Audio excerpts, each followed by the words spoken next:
You're here for Creativity in Construction. My name's Tanya Davidge. I'm the Executive Director at Open House Melbourne, and this event is presented by Open House Melbourne and the Metro Tunnel Creative Program in partnership with Fed Square as part of Melbourne Design Week, which is an initiative of the Victorian Government in collaboration with the NGV. And I would just like to start by acknowledging that we're gathered on the lands of the Wurundjeri Woi-wurrung people of the Kulin Nation. I pay respect to elders past and present, and to all Aboriginal and Torres Strait Islander people in the wider Naarm community. Sovereignty has never been ceded in this nation, and we're very mindful of this at Open House, given our focus on the modern built environment.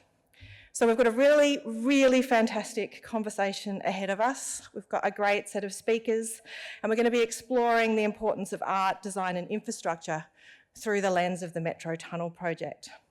And I'd like to invite our Wurundjeri man, Colin Hunter, to the stage to welcome us to country. Thank you.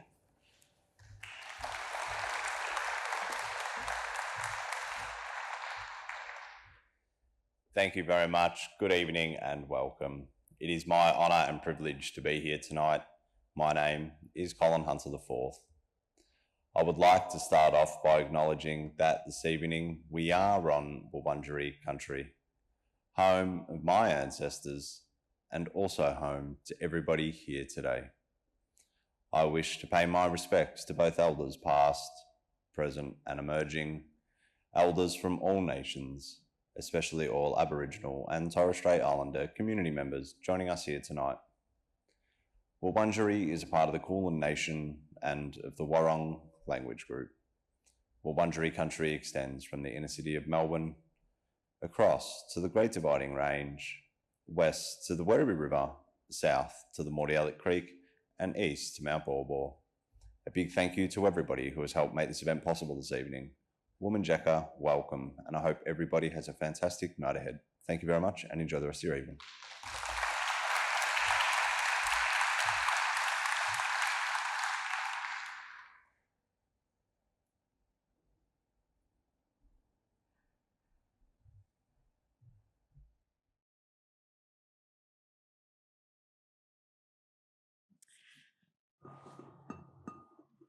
Well, thank you so much to Colin Hunter Jr. for, his really beautiful and thought-provoking welcome to country. Lots to consider in the context of this evening's conversation and stories of land. I talk about stories because that's essentially what we'll be touching on today, stories that bring heart and soul to infrastructure and how those same stories shape a city through art, design and architecture. This always was and will always and forever be Aboriginal land. It's so great to see so many folks here for this evening's conversation on creativity and construction, public art and infrastructure. And I'm so looking forward to hearing from our excellent panel of speakers, each of whom really play a profound role in shaping this city that we so love. So I've got a lot of questions. I'm sure many of you will too. And guess what? You can get in on the action and fun as well by submitting your questions throughout the event, anytime at all, by going to slido.com and entering hashtag creativity, or even better, you can use the QR code which you see on the screen now. So as part of housekeeping, if you are taking out your phone, to get the QR code to also pop it on silent. Bathrooms are located outside of the theatre. It's a sharp left after the stairs near the exit. And if you need to get there without using the stairs, there's also the lifts over here as well. So my name's Namila Benson. I'm going to be moderating tonight's conversation, and I'm a writer, broadcaster and host of the ABC TV's national arts program, The Art Of, which is a thematic show So in the past, we've covered themes like the art of heartbreak, the art of motherhood, starting over, masculinity, etc. And doing a thematic show, I do love me a good theme, and I love that Melbourne Design Week's theme this year, which this conversation is part of, is Design the World You Want.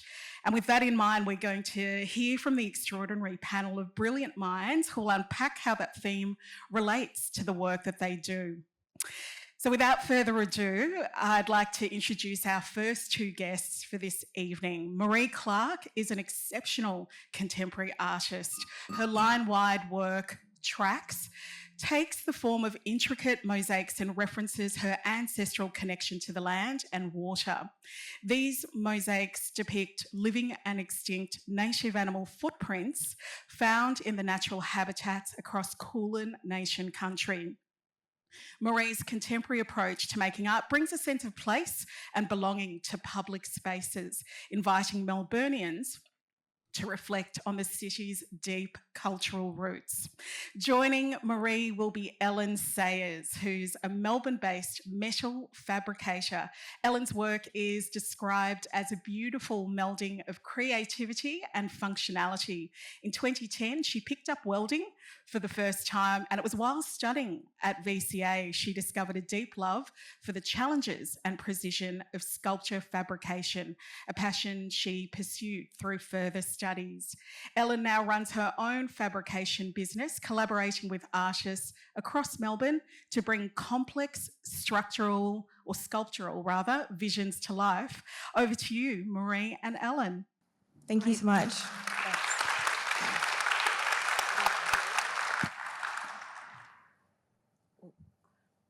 So what we would like to do is take you on a little journey, and we've been on this metro tunnel journey now I have been for 6 years, and Ellen joined me 2018? 2018. Yeah. Yeah.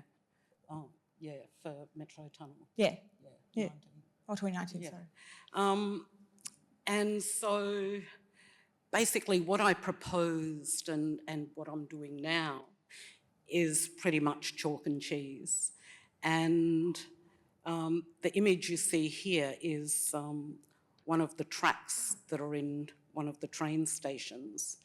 And basically, I'd proposed something similar to this, where I was going to make these huge, supersized lenticular prints so that when you got off the station, and for each of the 5 stations, I wanted to represent one of the 5 clans of the Kulin Nation. So each time you got off the station, you would be transported into this other space and place. And little did I know back then, 6 years ago, I was never going to get the prime real estate down on platform level. We ended up spending, I think about 18 months developing another concept, which was with Jeff Neal, who passed away 2 years ago. And we'd come up with this concept to cast Directly from scar trees. So, the idea was to have down on platform level was to wrap the giant columns with direct cast from scar trees so that they could live on for 100, 200 years. But sadly, with these sort of projects, you come across with... Yeah, there are a lot of sort of constraints when you're working, how many levels? Like it's something like, 3 stories underground, and you have to think about, all the bits and pieces that go with that. The lenticulars, unless we brought something like 80,000 tonne of ridged glass from China, we would be able to do the lenticular prints underground. But, this didn't happen, but then we ended up coming up with tracks which talk about the environment. It talks about endangered species of animals. Australia is one of the highest rates of extinction in the world. And we ended up during COVID having to get the granite from China. Yeah. And so we ended up doing a lot of research on all the 5 clans of the Kulin Nation and finding out what animals we could represent in those stations to represent that mob. And there were so many requirements with the different materials that we couldn't use, so that's why we ended up with granite. And so how these footprints were produced is we took Maree's drawings and used the same line work and used different colours of granite. And it was going to be originally all made at Artery, but I'm kind of glad that it didn't in the end, because that puzzle piece that we had to do would have been really awful. So they had to cut all the different pieces for all the footprints on the same sheet of granite and then manually label them and then put them back together to make each individual footprint. So there was over like thousands and thousands of little tiny pieces, thankfully made by Wet Spot. Yeah. And this is sort of a sample of what was given to the fabricators who were Wet Spot out at Campbellfield. And, you know, to be able to interpret that and then put it all together like a big giant jigsaw puzzle, basically.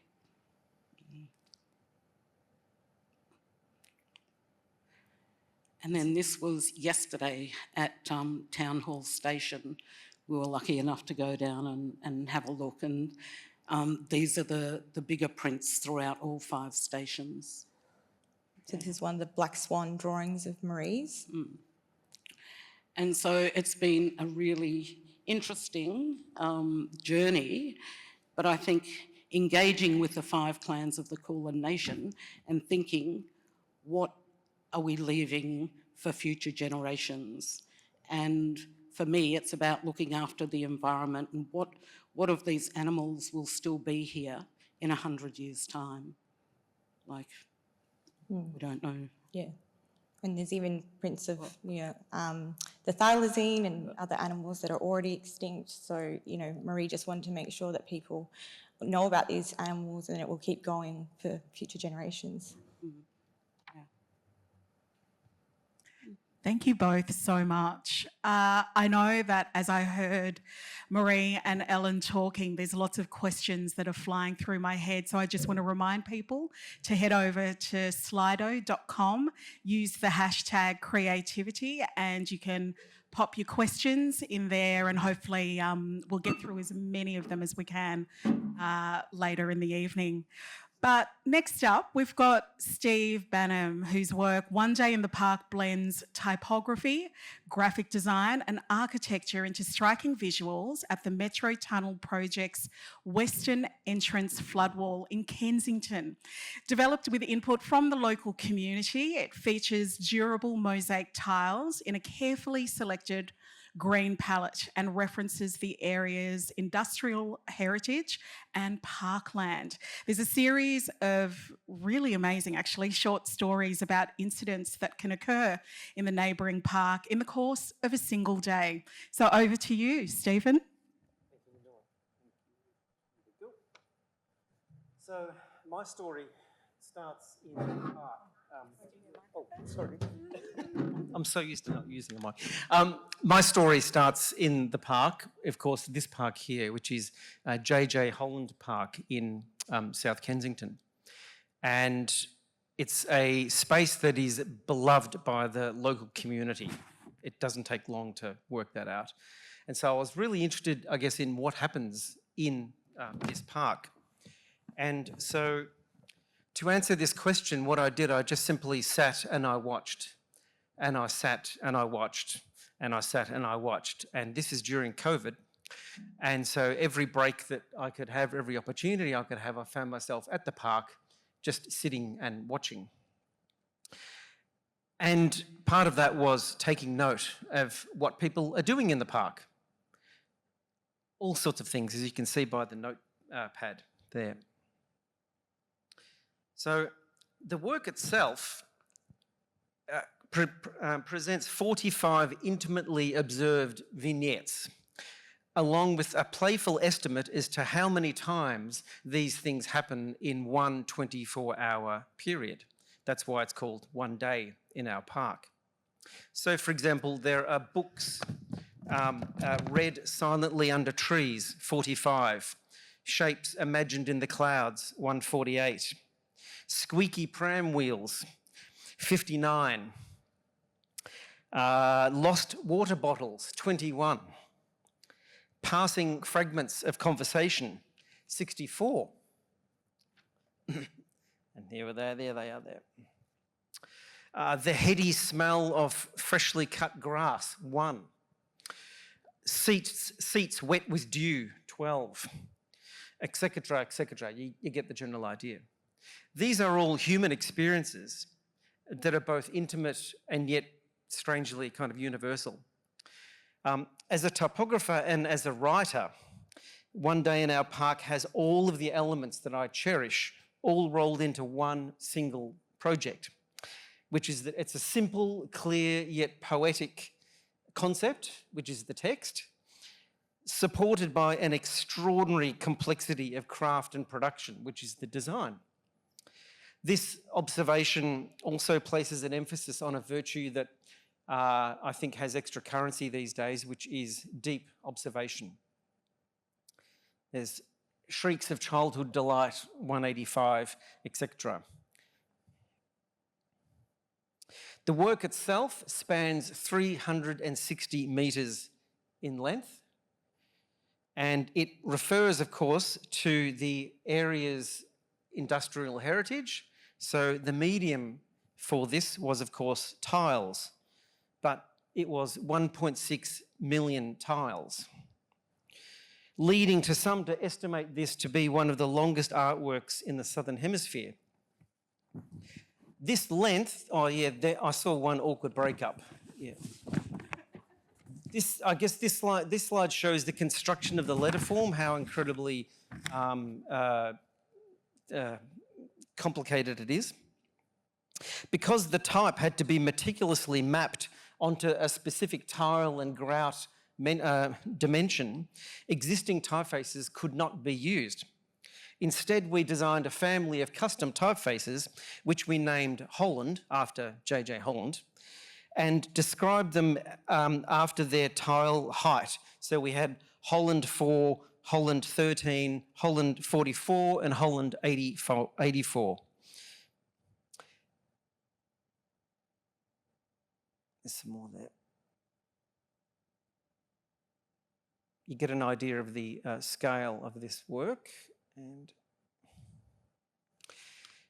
for me, One Day in Our Park is a lot more than just a design project. It's also an opportunity to author the work as well, to write the words as well as design their eventual form. Sitting at the outer edges of graphic design, it is perhaps best defined by what it is not. So it is not signage. It has no commercial intent whatsoever. But importantly, it is also not temporary as well. In fact, it's estimated to have a lifespan long after my own.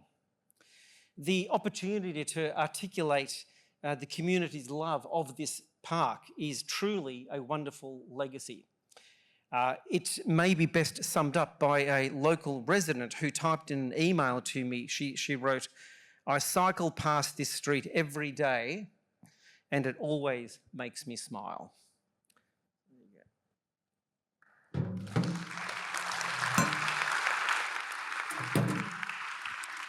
Thanks so much for that, Stephen. And if you've got any questions that you want to send through, do jump onto slido.com. And onto our final speaker, architect, academic and advocate Jefa Greenaway has designed a generous pavilion in Albert Road Reserve opposite Anzac Station, which features a rain garden with a bespoke canopy designed and inspired by the form of she-oak fronds.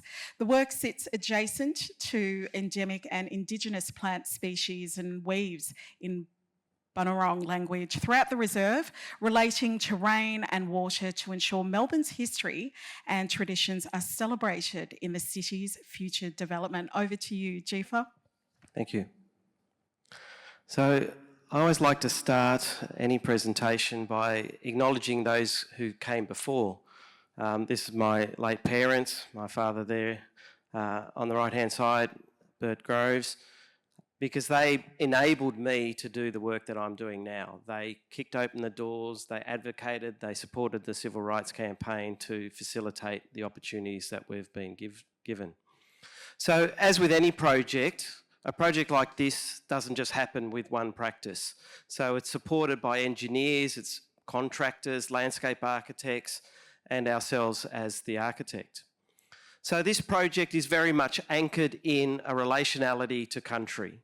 It really speaks to an understanding of place and echoing a sense of memory and connection to, in this instance, Bunurong country. It's located here in proximity to the shrine on a major spine connecting to Melbourne.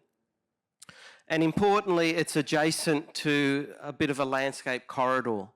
So one of the challenges here was managing particularly the topography, but also the hydrological flows of the water across the site, knowing this area used to be wetlands and chains of ponds. And so importantly, what we really wanted to do was understand how we start to position a contemporary insertion within a landscape setting, understanding also a connection to an existing infrastructure of the Anzac Station, and providing a moment of pause and respite for the busy residents and workers in proximity to the site. And the way in which we seek to do this was to provide a place of gathering and connection. And so these become these little moments, these little elements that stitch the city together.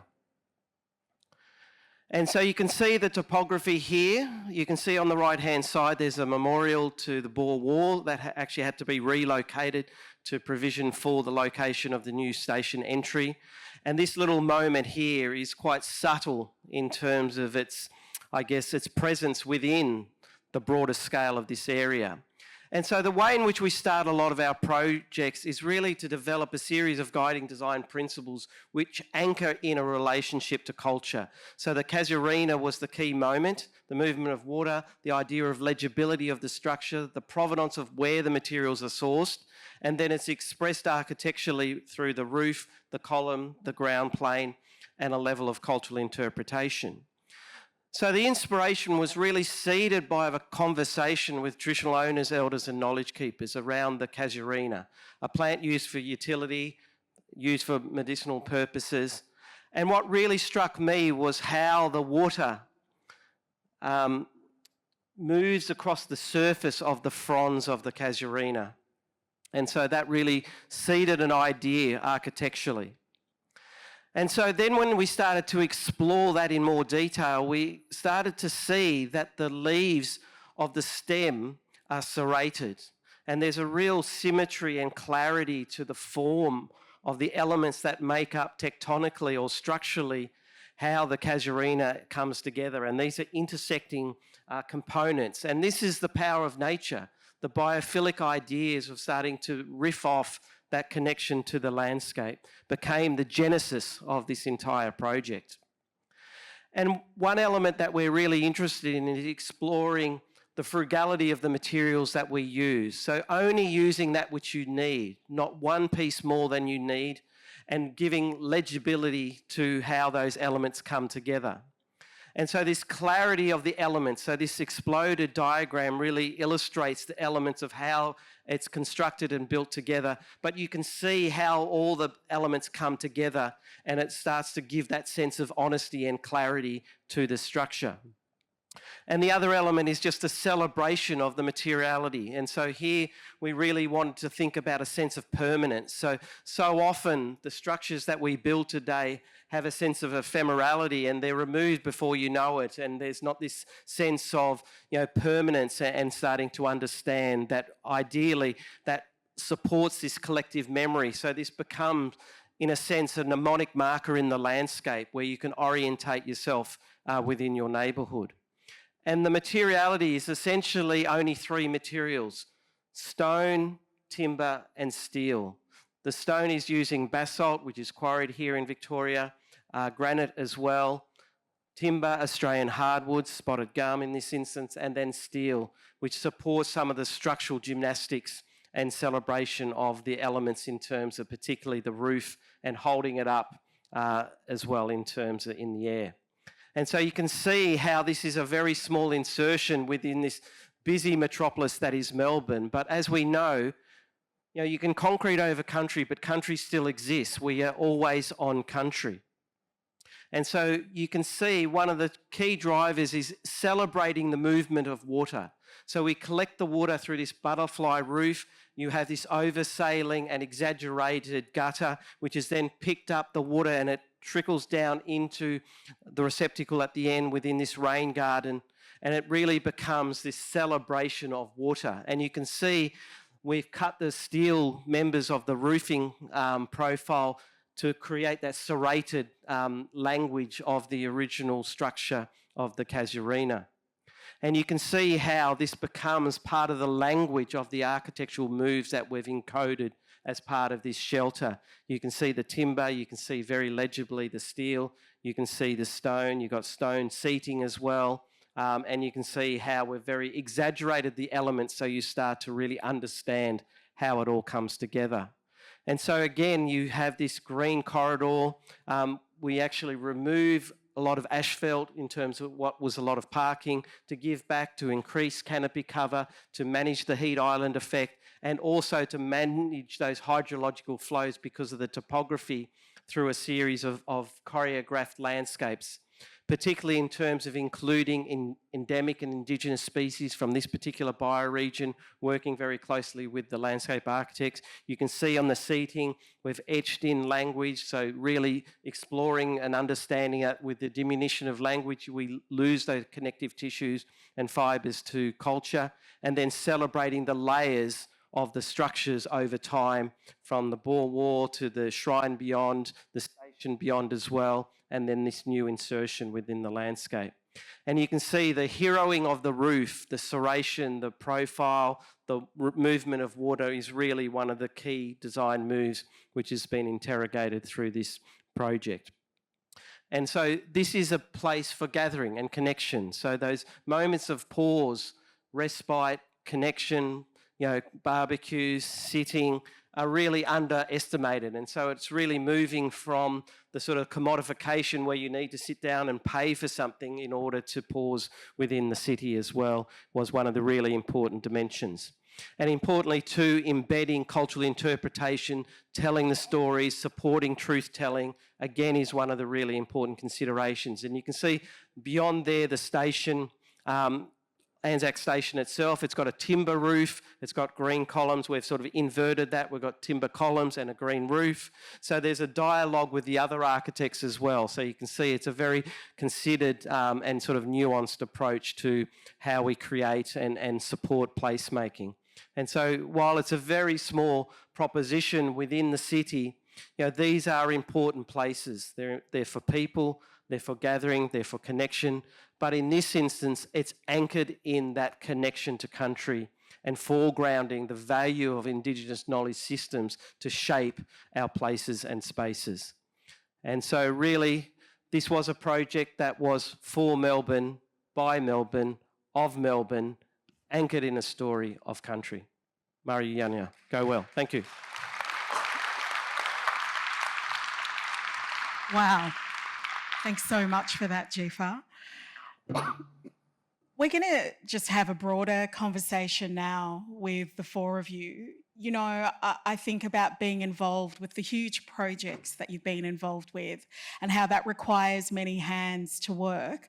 What was the process of collaboration like for each of you, when you're thinking about engineers, architects, community? How do you find common ground creatively?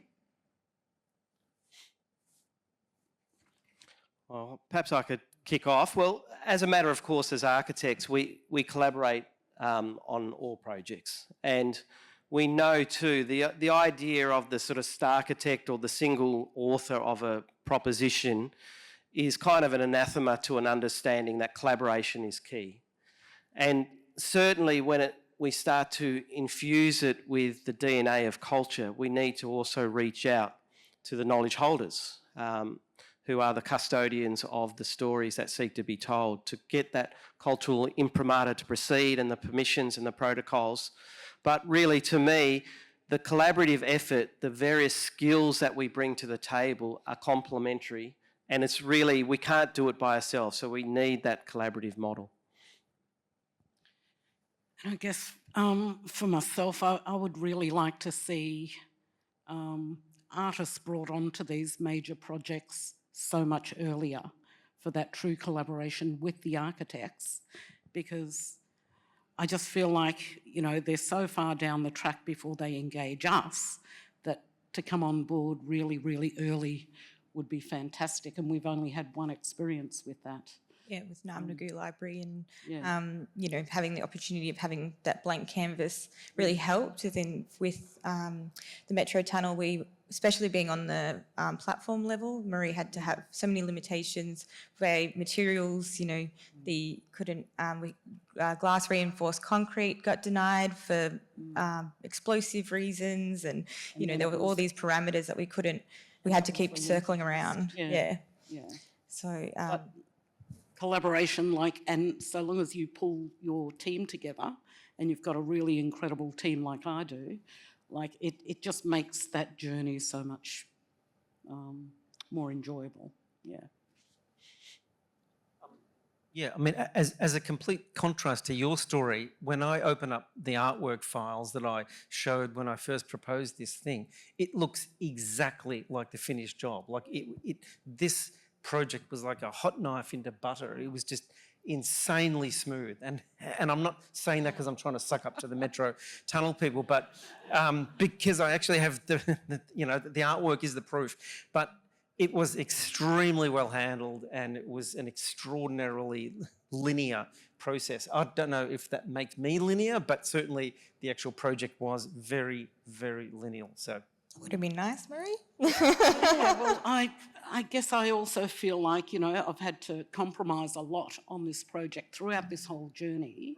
And, you know, apart from tracks on platform level, I was to have these beautiful other photographic images of country, of scar trees throughout all the other stations, which all connect to country.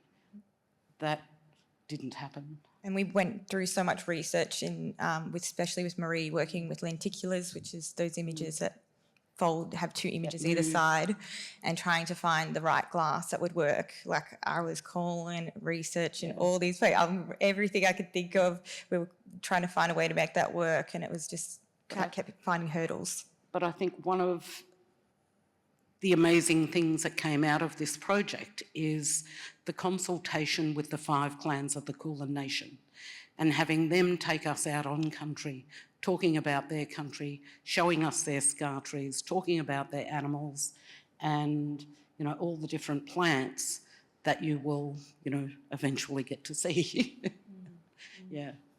Yeah, I mean, I think that's part of, you know, what I was thinking about is how you balance creativity within your projects, you know, along with the very real technicalities around safety and infrastructure, all that kind of stuff that comes with being involved with a major project. And yeah, how does it impact creativity? Oh, Maree. Wow. You know, I think sometimes you've just got to suck it up and just keep going, because otherwise it could be quite crippling. And I work with an incredible team that we're able to sit together and go, right, that's sort of knocked on the head or whatever, but you have to keep going, and you think about new ways to tell that story. I do love that about artists. I find that they're excellent problem solvers. Oh. And especially working with Maree, she's not short on ideas. So, you know, it's not, if we can't make one thing work, she's like, you know, I reckon we could do this. And I'm like, how would we do this? And I'm like, oh, yeah, we could do that. Oh, yeah, let's look into that. So, and it's also with each idea comes, you know, a whole new budget, a whole new process because, you know, Maree works across such diverse materials and things. So her ideas aren't limited to groundwork or floor work or photographs. It's everything. So. But of all the project types, infrastructure is brutal because there are so many constraints, there's so many technical considerations, safety and so forth.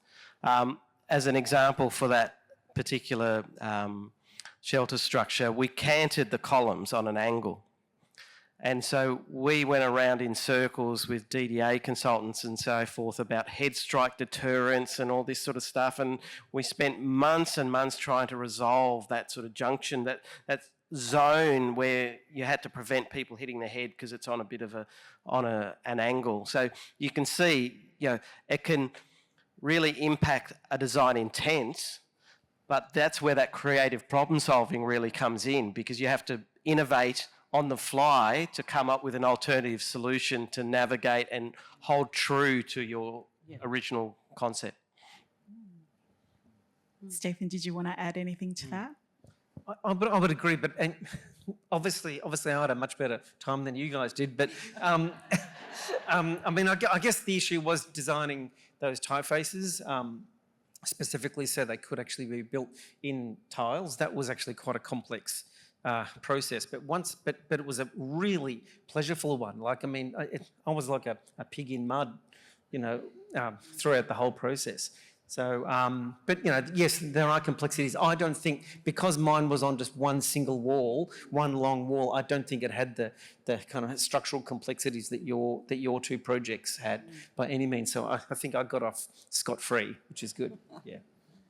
So Jefa and Stephen, was there a lot of curiosity from locals in the area as you were, you know, designing and creating and making? Yeah, well, my experience is often when things are being built, it's only right at the end that you even get a glimpse in because there's always the sort of safety considerations. So they hoard it up pretty good. So you can't really see what's going on. And then it's right at the end that it peeks out and it reveals itself. So I guess we didn't really have much of a dialogue with those sort of round to get a bit of a sense of that. But, you know, there's nothing more, I guess, pleasurable than seeing the reveal and then seeing people actually occupy or engage with the proposition.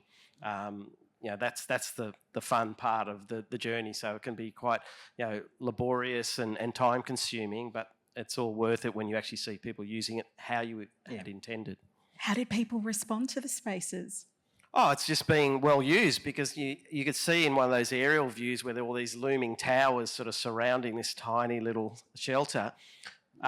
People need public open space. People need quality, you know, urban realm. People need places to gather and connect.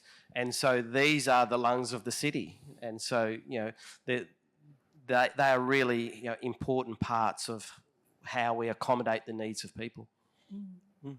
Yeah, I would agree. I think the actual reveal, the process of it steadily being revealed under all of that hoarding, they certainly go crazy on the hoarding, and but it is fantastic. Like, because in the process, with my work, because the actual mosaic work was done off-site, it was actually delivered in squares, and then it was put down in big squares, sets of squares. And watching these tilers put the squares in, because it's such a long wall, I felt like some sort of expectant father pacing up and down in the maternity ward, just, you know, constantly watching this thing just being built. It was so exciting. Yeah. You know, it was great. So I want to wind it back to Melbourne Design Week's theme for 2025, which is Design the World You Want. Tell me how these words resonate with how you wanted to transform the different sites you were each working on. Well, I guess for me, again, it comes back to, you know, that longevity of the work and, you know, in 100 years' time that, you know, people will know the 5 clans of the Kulin Nation and, you know, the environment and all that sort of stuff. Yeah. Yeah, just making sure. Yeah, I've been so fortunate to learn so much knowledge with Maree, learning what footprints of sugar gliders look like, and all the different animals and plant names. So And the you know, fastigals and and all these little fastigals. creatures and the numbats and whatever. Pygmy possums. Yeah. Um, And a lot of animals that we don't necessarily see because they're nocturnal. And, you know, to be able to put that out there and have people look further into their own environments, I think, and look at the 5 clans of the Kulin Nation and look at country. It's, you know, pretty incredible to be able to, you know, represent those 5 clans throughout the stations. Yeah. Where did the process start for you, Maree? Like in terms of researching these animals and, you know, understanding the footprints? Yeah, well, we also had a researcher on board. George Criddle that George Criddle, went through all different animals to find for. And we found, you know, some great books that had tracks, and then consulting with the 5 clans of the Kulin Nation. And, you know, some of the people that I've been meeting with over the last 6 years, I haven't even still met them in person. And we're still meeting, you know, online. It's crazy, but yeah. Because I wondered if you were meeting with zoologists or visiting zoos. No, just talking Melbourne to Museum, there was a few visits there and for certain items for some of the other projects, but yeah, not for tracks. Really. It was talking to mob and them talking about their animals that populated their landscapes. Like Tanarong mob used to have, you know, flocks of emus, and there are no emus around their country anymore, but they have brolgas, and yeah. And the research is quite diverse because not all of this is in one place, you know, and it's the knowledge is with the people. So, you know, we're consulting with them and working with them is awesome. Yeah. Design the world you want, Jefa. How do those words resonate for you? Well, it's always a privilege to be given the opportunity to contribute to the shaping of places. And for me, one of the things I'm really interested in is how do you take a kernel of an idea which is, you know, anchored in a sense of connection to place, but then do it in a unashamedly contemporary reimagining of that moment.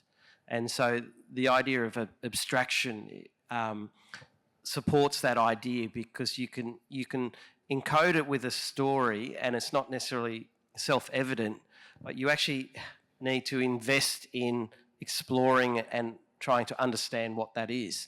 And so naturally, in the context of this particular project, we did have some interpretation so you could start to understand some of those layers of meaning, but it's not always, you know, loud and proud that it's self-evident and it's literal. It's actually something which has been done in a way which is sophisticated, embedding a particular cultural moment, but done in a very contemporary way. And that to me is really the fun part of what we do, and is the way I think is where really innovation happens. Yeah, being able to create something that does give a sense of place just using the language of typography, for me, was really exciting. Because I guess I work in a field where I don't visually depict things. I generate letters that generate ideas and all that kind of thing.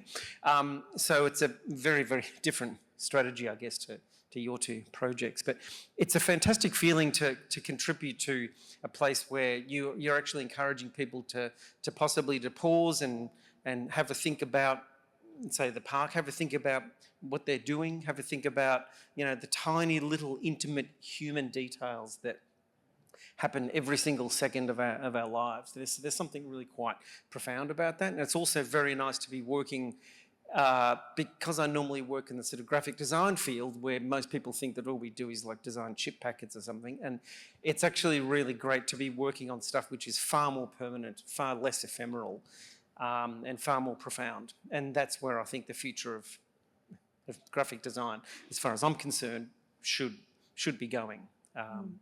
So it's been fantastic to have the opportunity to generate a case study for what you believe in. Oh, I keep thinking about how you've each created works on sites that will be permanent. And even when we use the term contemporary, that will obviously, what we see as contemporary will always change over time. So say with typography, for instance, sometimes we can look at font and know, you can identify the time and place that particular font came from. Sure. What's the starting process? I feel quite overwhelmed thinking of when works are going to be permanent, where do you start with thinking about what will remain relevant with past, present, future stories? I suppose it's a matter of understanding the content or understanding the idea and then being able to generate the perfect voice for that, the perfect pitch, the perfect volume, the perfect timbre, the perfect everything. And that's what type can do at a very high level, which is that you are fine-tuning the visual depiction of human language. So it's extremely fine. It's almost like trying to tune AM radio, no, actually not AM radio, but you know, you're fine-tuning stuff just to get it absolutely spot on. And it is a very nuanced kind of field. I completely understand that. But everybody is subject to the language of typography, whether they know it or not, whether they care to acknowledge it. But it is absolutely everywhere, and it is and of course it can range from the banal to the incredibly profound, depending on the range of those voices. So yeah, it's an extraordinary tool. For the rest of you, approaching permanency in a present context? Yeah, well, I think one of the moves that we like to employ is a process of design through subtraction. So taking away everything until you get down to the essence of it. So that way there is nothing that is superfluous. And so if you think about, you know, a structure, you'll always have structure holding up a roof which provides protection, and you're grounded in some way. So elementally, it's quite simple, and consequently, if you then detail it and craft it and refine it, then it provides an opportunity of a timeless appeal to it. But equally, the robustness of the materials themselves. And so often the reason why things are so ephemeral is because we put it up quickly and cheaply.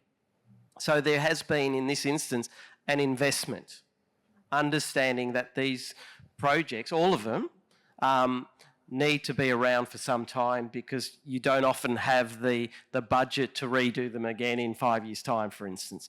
And so projects of this scale and complexity needs to invest in time, in money, in resources, and in design quality. And so getting, you know, designers on board to really interrogate that as an idea, I think is really profound. And I really like the notion of actually supporting something which is going to be around for, you know, for a very long time. How about you? Pardon me. I think I love the fact that, you know, my great nieces and nephews are going to be able to step off the train and walk along that platform and see, you know, great Auntie Ria's, you know, artwork there, but also the stories that those artworks tell for those future generations, to me, is pretty priceless. Yeah. And I think with Maree's work, there's always a playful part of it where people are to engage. So the fact that, you know, Maree's got these different footprints on each 5 station in different locations along the platform.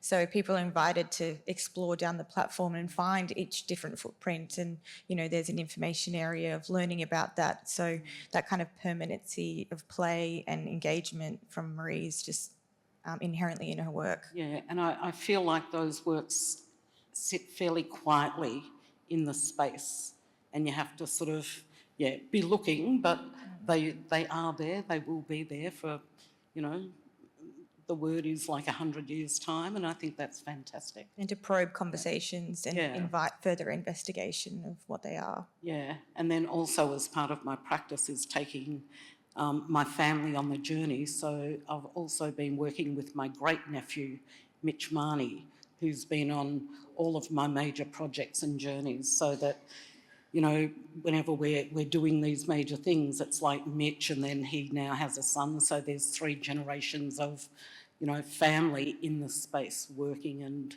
you know, that little fellow's going to be sucking up all this knowledge and, you know, passing it on to his kids further down the track.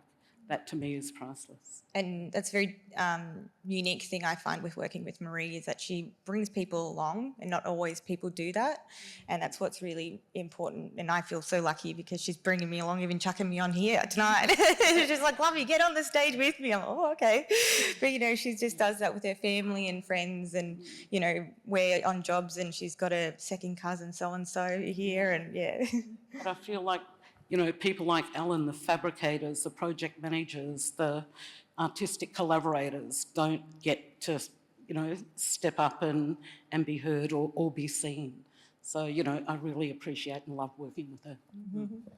So Maree, as a contemporary artist, when it comes to working with a slate to tell a story, how does a train station measure up?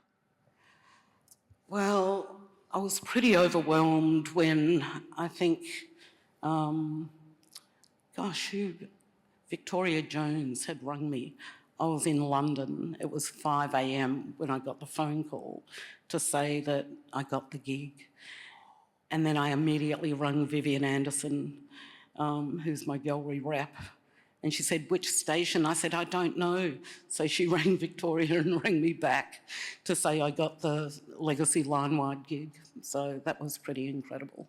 Yeah. And it's 35 works across 5 I think stations. so, 35, yeah. Yeah, There's- I have to check my documents. The numbers are all in the paperwork. I think so, yeah. So that's Yeah. pretty amazing. Yeah.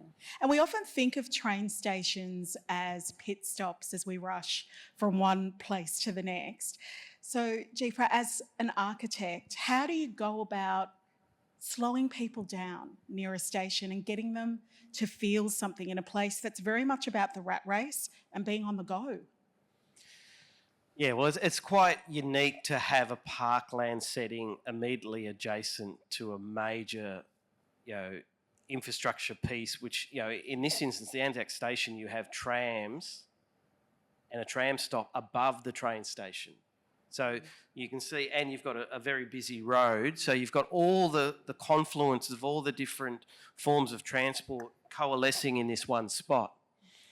But fortuitously, in terms of where our intervention was located, there is this sort of green belt. So it does provide, I guess, a bit of a counterpoint, and it does mean that the arrival sequence actually coming to the station can actually be through nature before you come into infrastructure. So that's, I guess, one of the benefits of the particular project we've been involved in. It's not that sort of really hard-edge train station and nothing else. There is, you know, an assemblage of elements within space which provides that opportunity for pause in the sort of the busy metropolis. Stephen, I want to go to you, because when it comes to design and typography, tell me, what's the key to creating a design language that goes beyond being functional but actually feels unique and meaningful?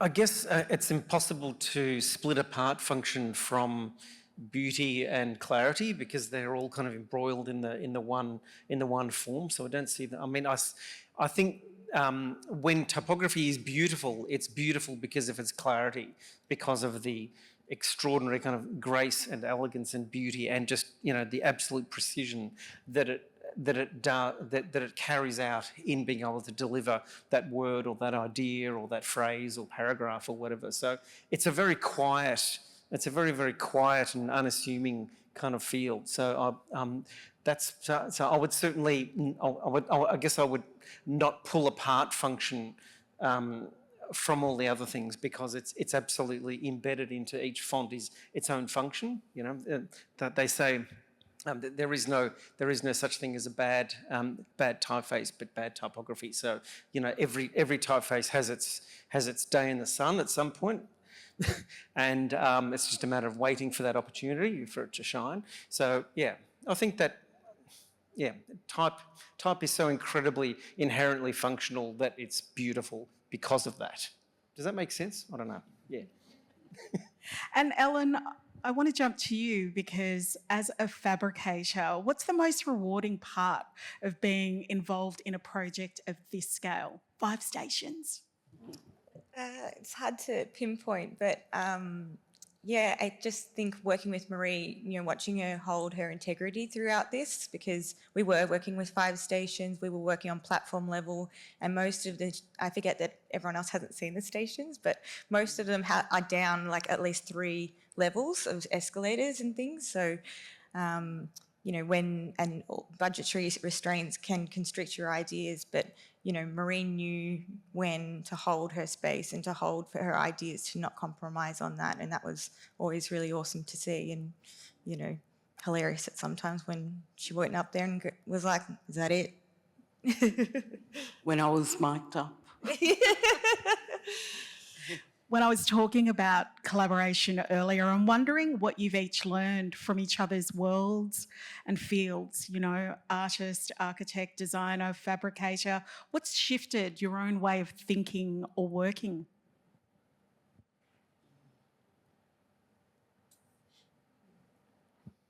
I've always admired architects and filmmakers in particular because they carry the virtue of patience like nothing else. Like, because I'm too busy designing chip packets. No, I'm going to do. The idea of working on a long-term project, whether it's a building or a film or whatever, always fills me with admiration.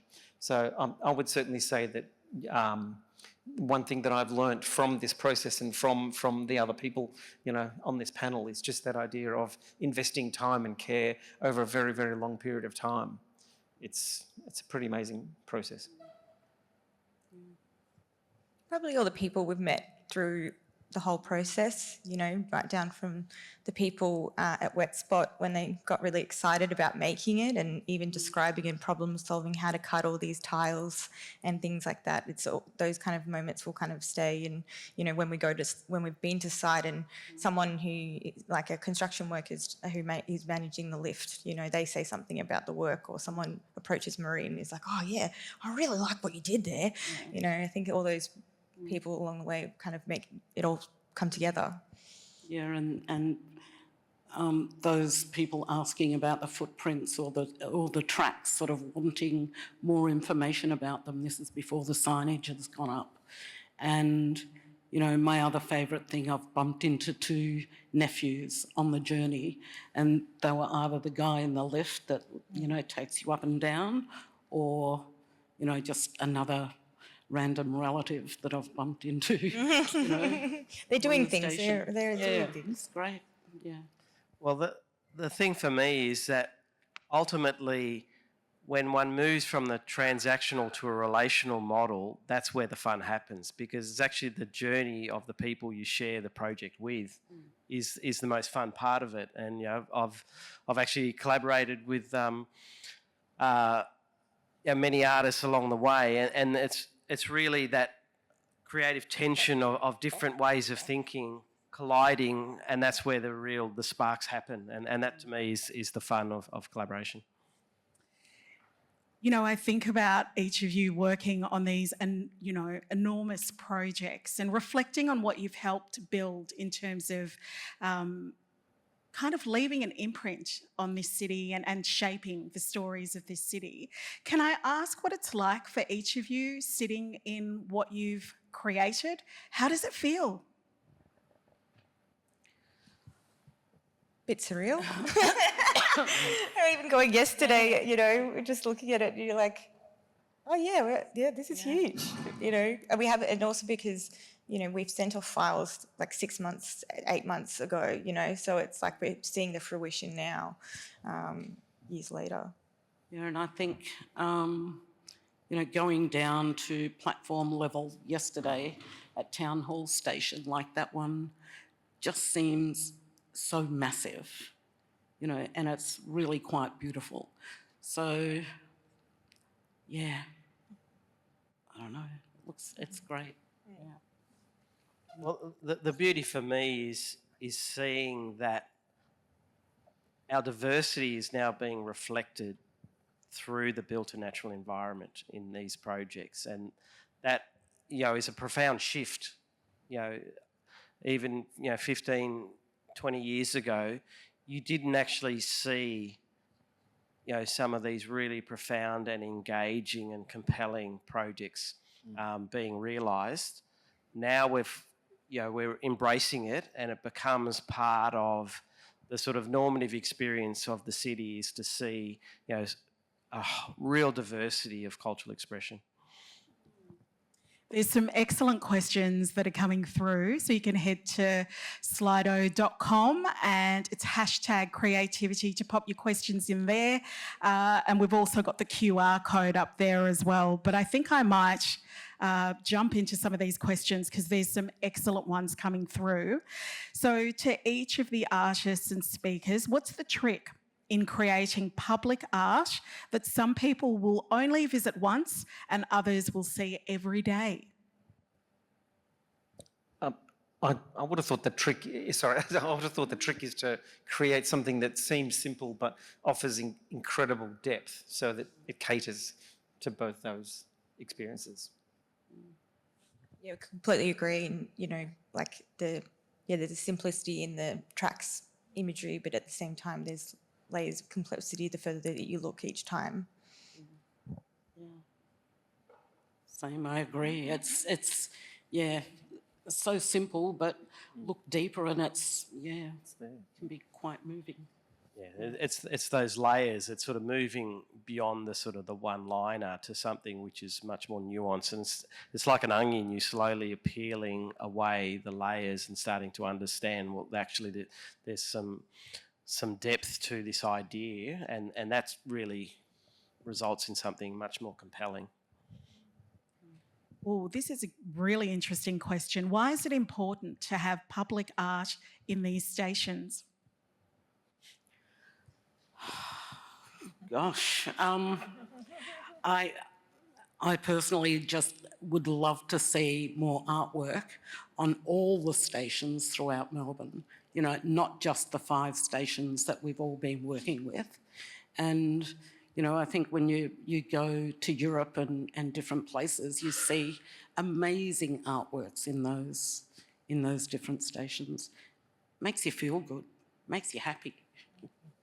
Well, art is culture, and culture is storytelling. We're telling our own stories, and, you know, in many respects, the ones which are really particularly engaging can be nowhere else. So it's not where you've sort of imposed somebody else's story and dropped it here in Melbourne. It's actually our stories reflecting back our own culture. That, to me, is really the crux of it. So someone's asking, Stephen, do you have a favourite story? Do I have a favourite story? Oh, good. I was dreading you saying, do you have a favourite font, Sarah? Yeah. Well, that too. Oh man, I get that every time. One of my favourite well, I mean, I do like the awkward breakups one because that's quite true. So people do break up in parks. There was one story that didn't quite make it to the cut. It was Soggy Poo Bags 48, and I thought that was actually quite visceral and graphic. The idea of, you know, those soggy bags that people have to pick. Yeah. And it was just so sort of immediate, but unfortunately that got culled by so. This is a great one, actually. Maree has talked about her team a few times. I'm interested to know how many people and their roles within the team. Oh, well, Ellen is my project manager, fabricator, artistic collaborator. Lucy Foster is my photographer. George Criddle, researcher. Glenn Clancy with the 3D models to prepare. For Jeff Neal, Hilary Jackman, who were the first, worked with Maree with. Yeah, I'd been collaborating with them for at least 20 years. They set up Artery Co-op, and through Artery, I got to meet Alan and Lucy and George and Oh, there's so many people.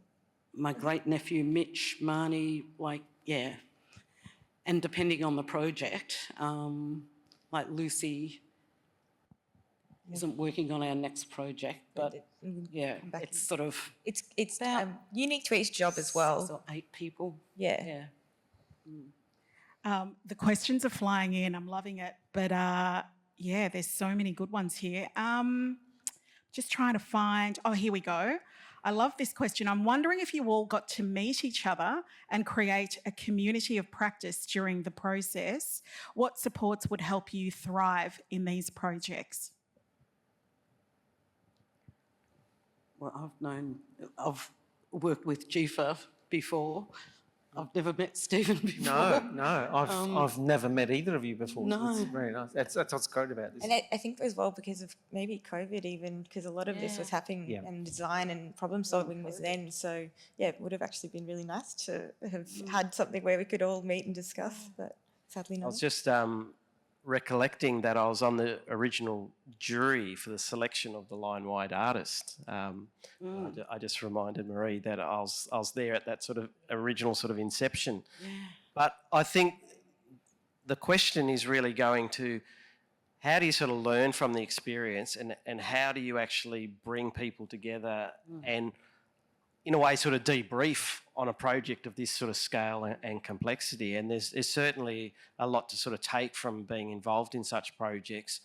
And it's often those sticky moments that you need to navigate. So obviously in Maree's circumstance where you have to pivot from an original concept of an idea and then you've got all these other layers which preclude you sort of doing that and then you have to find another way. So, I guess learning from that but also often being able to communicate to the client what you don't know. So if you've never engaged an artist in a project of this type, then you don't necessarily know what the pain points are or the issues might be or the questions that need to be asked. And so that's where you can actually learn the most and you can then essentially tune it for next time. Yeah, and because there's, apart from us, there are all those other artists that have got beautiful work, on the facade of the stations. Someone's asking Maree if you have a favourite footprint. It's like The little selecting which frog your is favourite like kid, giving isn't the it? bird, the frog. Yeah, the frog's frog pretty yesterday good. was pretty good. But the echidna, for me, is, one of my favourite little creatures. And my brother used to eat echidna and I would get the quills to make jewellery.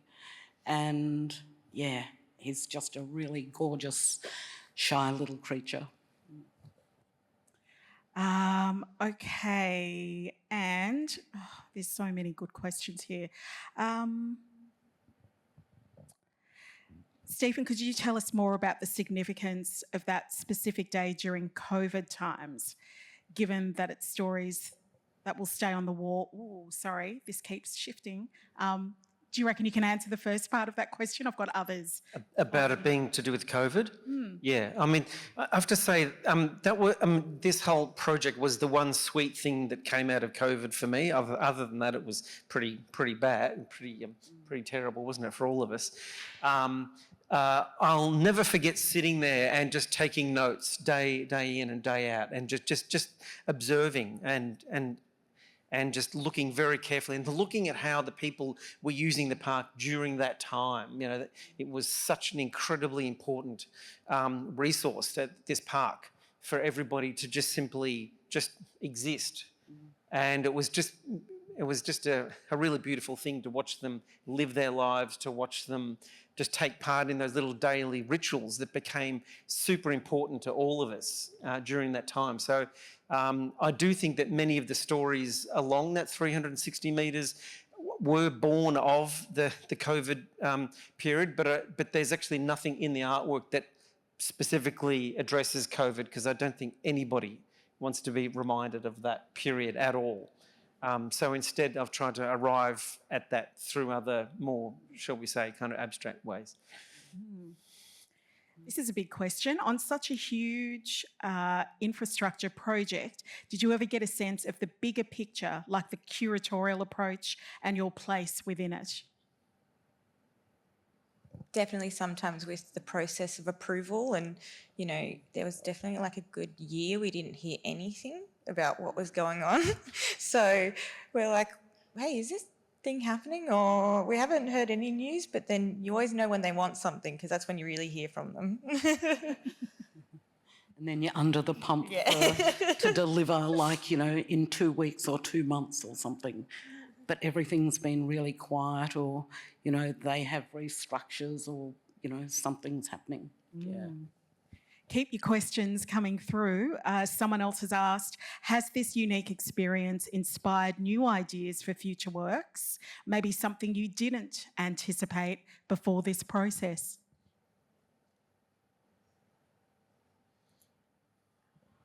No, well, I already have like 10 other projects here, so I've just been juggling, really, the last 6 years. Yeah, I don't know about... This particular project, which was very much about sort of visual observation of people doing things, has led on to another project that I'm working on, which is all about eavesdropping.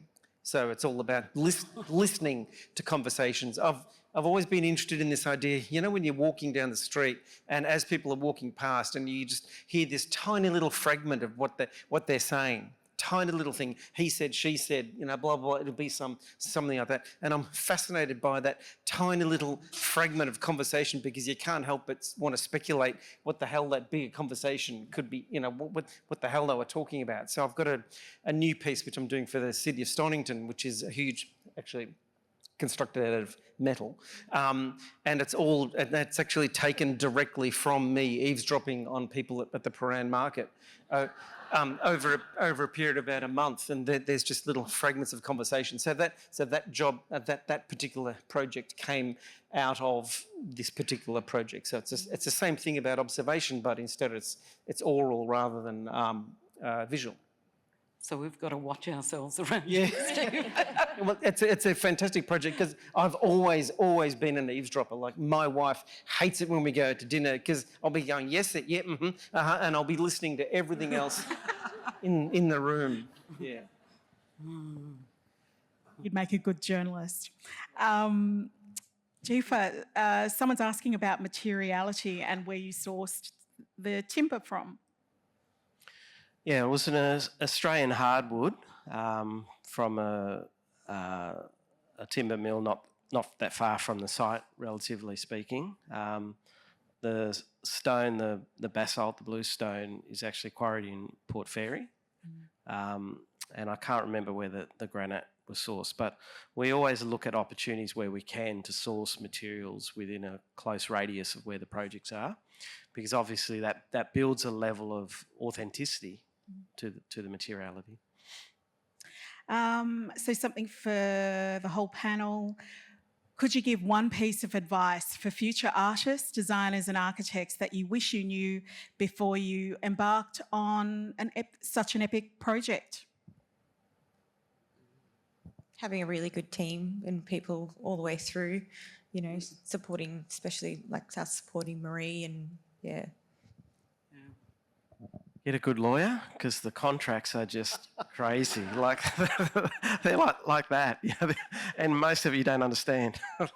You're signing your life away often. Exactly right. Yeah. Be really good with Excel spreadsheets. Do budgeting. Yeah, it's huge.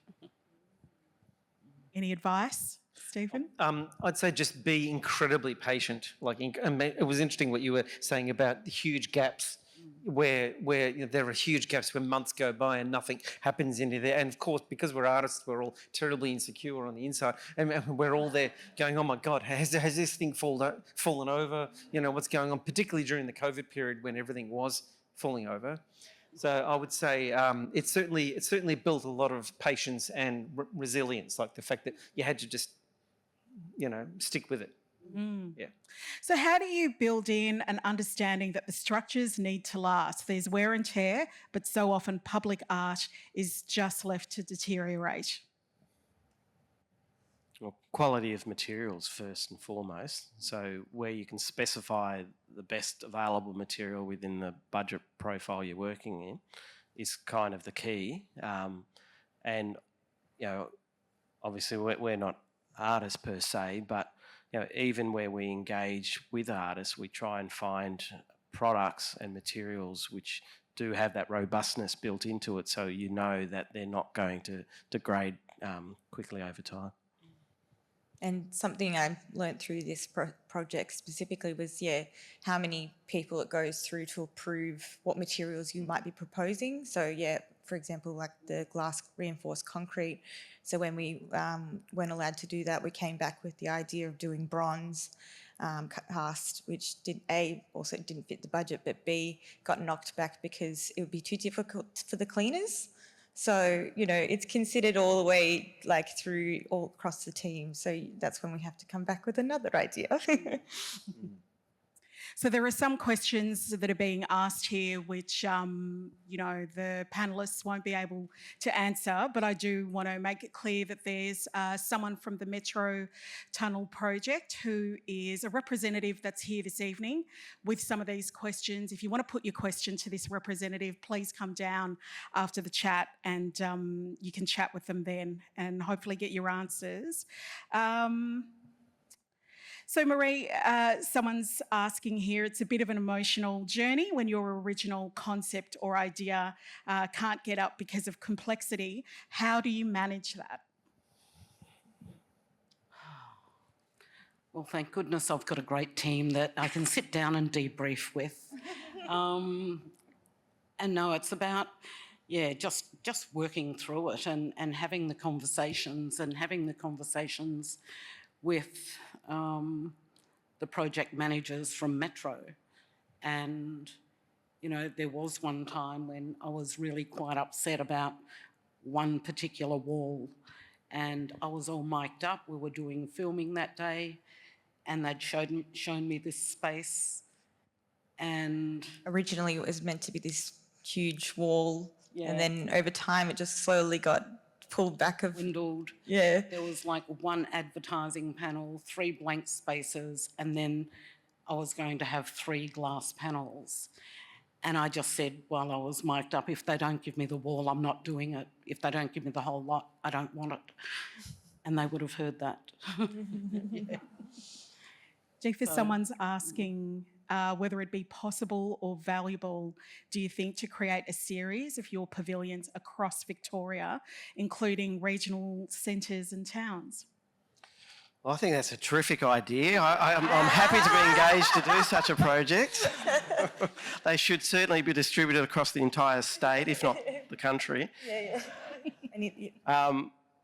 I do like the idea of developing a typology that you can learn from and then refine. So as it happens, we're designing 3 pavilions in a park in Sydney, and some of the learnings that we'd sort of taken from this project has started to inform how we start to resolve and detail that particular project as well. So nothing is wasted in our particular industry, and we're often needing to compromise, and not everything gets up. But there's always a drawer that you pull out a good idea that may not have happened at once, and it can reassert itself as something else later on down the track. But I think that's the beauty of the sort of field that we're in, is often it's a process of evolution and development and refinement.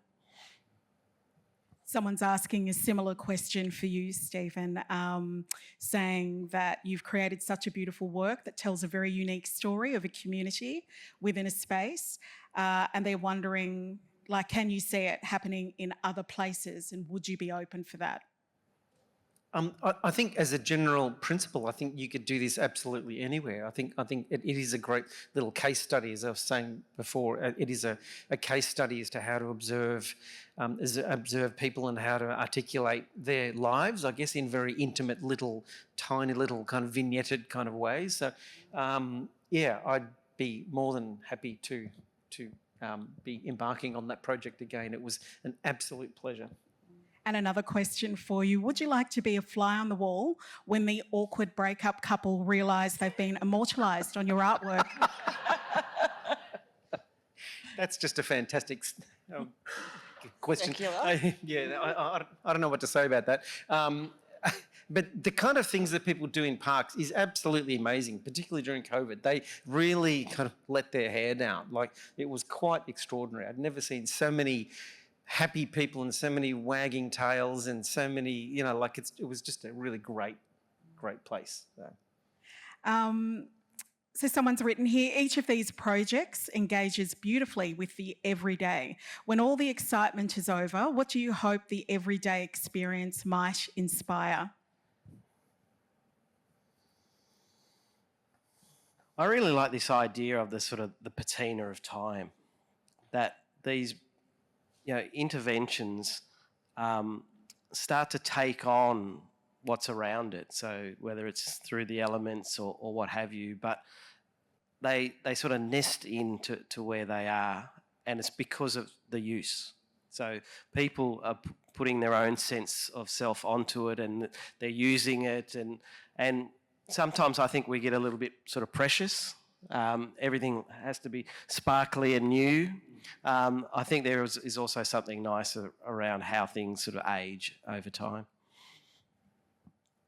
Yeah, and I guess for tracks, like, people will be walking on these tracks every day, like thousands of people. And, it's granite and, fingers crossed it has a fairly, longevity. And also the imagery being very accessible, so I feel like everyone would be able to have some understanding to it, and And the environment and, the animals and what will be, in that 100 years' time.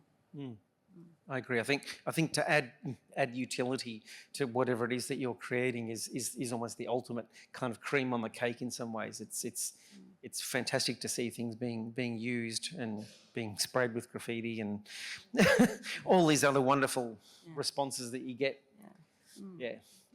That's just part of being in a city, and a city is a living, breathing organism, and things are going to be touched and partially destroyed or whatever, and that's absolutely fine. I think we all just have to the joys of public art. Yeah, that's right. It's all part of the journey. Is there something surprising or little known about each of your works, or the process of making the works, that you'd love us to know, so we can kind of think about it, roll it around in our heads when we engage with your designs and works? I think for myself, when we were creating tracks and doing all the footprints, like, we came up with hundreds of footprints of all these incredible creatures, that we're blessed with. And I think having my family around that day, had quite a few family who were sitting there helping, trace out these footprints and photocopying and doing all those things to get them to, gosh, I can't remember who they had to go to, back to Jeff, I think, and then, down the track. That was amazing. Yeah. Anyone want to add to that? A very strange thing happened halfway through when I was creating this wall. Was that when I was watching the tiles being put on or whatever, and I'd walk this really long expanse of the wall, back and forth looking, and it triggered my memory, because in 1989 I was living in Kreuzberg in Berlin, and I happened to be there when the Berlin Wall came down. It was actually at the end of my street. And so I watched the whole thing before, during, and after. And I remember I used to spend my times in Berlin walking along this big wall, looking up at the bloody thing. It was always there. And it was really strange to then be working on this really, really, really long wall, which I walk, like it was the same process, but at this time I was actually, putting the thing up, and I wasn't trying to stop people coming in. But it was this weird almost triggering feeling about this really latent kind of response that I had to it. And I just thought that was quite surprising. I think it was just because of the significance of the wall itself. Anyway, that's as an aside, but yeah. So I guess I might finish up by asking, I want to imagine that it's 2075 and folks are wandering through these various stations and parklands and their designs, and your work is obviously still there. What do you hope future generations, notice, feel and understand about this city and the stories it holds? Well, I think anything that holds a legacy, you hope that it builds curiosity, and that people are always wanting to know more and trying to understand, who did it and why, and what does it mean. And I think certainly, these sort of projects do have longevity, and there is something nice to know that they're going to be around for a while and many people are going to interface with it. And, I think, knowing too that each of us in our own sort of creative practice are trying to support this idea of creative excellence, and that it demonstrates not only here in Melbourne but beyond that we can do really exceptional and great work, and that we shouldn't be sort of hiding our sort of capacities and skills under the table. We should be sort of, quite proud of the quality of work that we do produce here in Melbourne. And I think, for all the mobs out there, the people of the 5 clans of the Kulin Nation to take a bit of ownership of each of those spaces and, the environment and the animals and all that sort of stuff. I think that to me is just so important to have those stories for those future generations that, will be around for, not only 75 years, but hopefully, hundreds of years yet.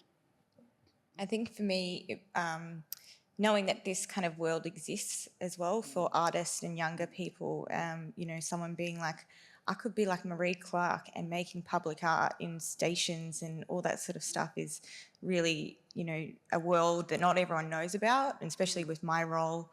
Most of my friends don't really know what to say what I do because people don't realise it's a thing even. So for more people to be aware of that, and for it to be a possibility for more artists, and especially younger Indigenous artists as well. Mm. Yeah, I would agree. I think it's a fantastic legacy to have, and I'd just like to comment and say that I just think that Melbourne in particular does this stuff really, really, really well. So I am incredibly proud to be a Melburnian and to be in this city, because I just think this city and its relationship with art and design and creativity is extraordinary, absolutely extraordinary. So I just think we're very lucky. Well, thank you all. It's been so great getting, just a really good insight into each of your practices and the technical and structural and all the different approaches to the beautiful work that you do to leave this, gorgeous imprint on our city. But that's a wrap for tonight's conversation: creativity and construction, public art and infrastructure. As we know, conversations like this don't happen without the enormous labour of so many people. So I want to say huge thanks to staff, volunteers and tech crew for working their magic for us this evening. This event is presented by Open House Melbourne and Metro Tunnel Creative Program in partnership with Fed Square as part of Melbourne Design Week 2025. This is an initiative of the Victorian Government in collaboration with the NGV. Please join me in thanking Stephen Banham, Ellen Sayers, Mark and Jefa Greenaway. Thank you so much. Be sure to make time to go and check out their beautiful work in different parts of town. Enjoy the rest of your evening, and thank you so much for joining us tonight. Take care.